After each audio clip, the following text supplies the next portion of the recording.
Tentem imaginar um equipamento elétrico que é utilizado em quase tudo. Indústria química e petroquímica, têxtil, alimentícia, siderúrgica, mecânica, naval, madeireiras, usina de açúcar, destilarias, máquinas agrícolas. Estações de bombeamento e saneamento, trituradores, evaporadores, elevadores, laminadoras, compressores, bombas, exaustores, ventiladores, prensas, pontes rolantes, etc, etc, etc. Ufa! Uma peça tão essencial e tão importante como essa merece uma atenção especial. Vocês não acham? Adivinharam do que estamos falando? Sim. Não? Vamos falar do motor de indução trifásico. Olhem só.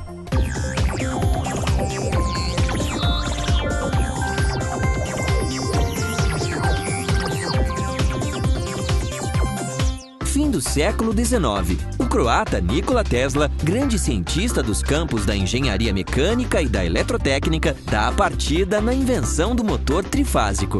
Motor de indução é o motor elétrico mais comum de corrente alternada. Antigamente, as fábricas ficavam na beira de rio, porque a energia mecânica para as máquinas vinham das rodas d'água. Com a invenção dos motores trifásicos de indução, além da distribuição de redes de energia elétrica, foi possível ter as fábricas longe dos rios e quem sonhasse em produzir alguma coisa podia ter sua fábrica, bastava ter energia elétrica. Um motor de indução é composto de duas partes, estator e rotor. Olha só. Agora vamos ver detalhadamente como funciona.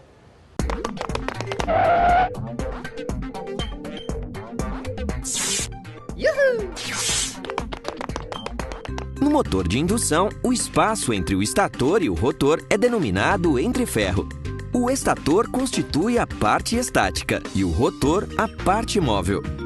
O estator é formado por chapas finas de aço magnético que têm o formato de um anel com ranhuras internas. Nesta estrutura são alojados enrolamentos que, por sua vez, devem criar um campo magnético no estator.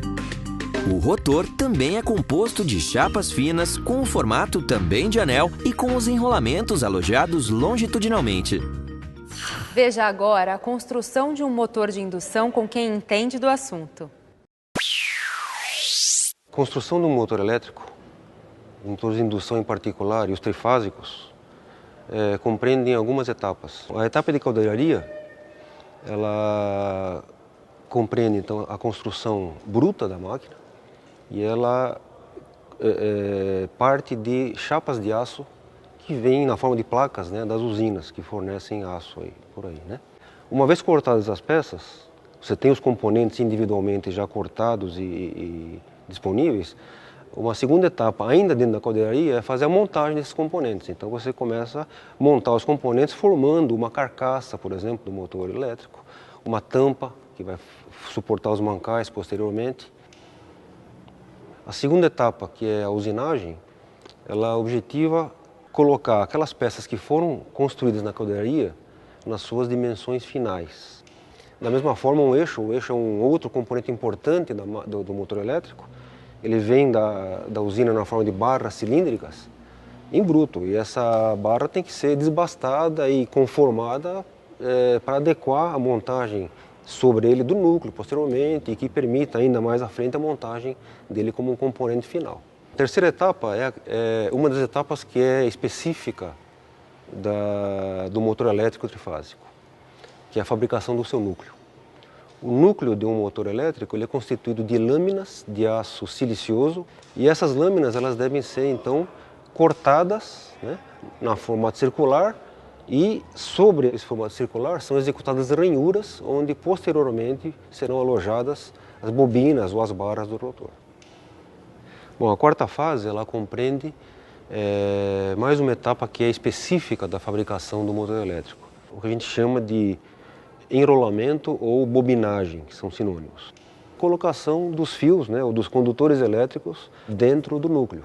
Você conforma bobinas, né, num formato adequado, e depois de conformadas, essas bobinas elas são isoladas adequadamente, e depois de isoladas, as bobinas então são alojadas dentro do núcleo, né, para formar o que a gente chama o enrolamento do motor. Então, para configurar agora esses vários pedaços num motor elétrico, essas partes são montadas entre si. Então, essa montagem compreende você colocar o núcleo bobinado dentro da estrutura da carcaça, colocar o eixo já com o rotor também dentro do estator, a carcaça, montar as tampas, que são elementos estruturais, e a máquina então está pronta para ser submetida aos ensaios e começar a funcionar. Existem dois tipos de motores de indução. Motor de indução com rotor gaiola, onde o rotor é formado de barras de material condutor que se encontram em volta do conjunto de chapas do rotor. As barras são curto-circuitadas por anéis metálicos nas extremidades. O segundo tipo é o motor de indução com rotor bobinado. Aqui, o rotor é formado por um enrolamento trifásico disposto em torno do conjunto de chapas do rotor. Agora vamos ver em que momentos utilizamos cada um destes motores de indução. Olha só. Em aplicações que o motor parte para acionar sua carga e fica depois ligado muito tempo, muitas horas, o motor de gaiola se aplica perfeitamente. Esse impacto na rede ele é pouco pronunciado. Já naquelas tipos de cargas em que se parte frequentemente, né, por exemplo, ponte rolante, siderúrgica, guinchos de grande porte, ou cargas de elevada inércia, forno de cimento, moinhos, são tudo equipamentos que se usam muito na indústria em geral. Nessas aplicações onde o impacto da corrente é pronunciado e por ser frequente, você é obrigado a usar um motor de anéis, que ele acaba limitando essa corrente apreciavelmente. O uso desse reostato externo no motor de rotor bobinado faz com que a corrente seja limitada fortemente, praticamente ao valor normal. Então você não tem impacto nenhum na rede e consegue operar normalmente com ele. Agora imaginem só a nossa vida sem esses tais motores de indução trifásicos. Provavelmente a minha e a sua rotina seriam um pouquinho diferentes.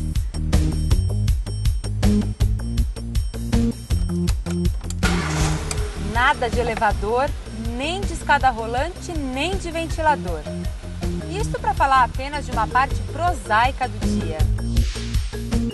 Agora imaginem, hoje, se tirássemos por um dia em todo o mundo todos esses potentes equipamentos elétricos, se tirássemos todos os motores trifásicos de todas as fábricas, indústrias, prédios, enfim, a impressão que eu tenho é que o mundo iria parar.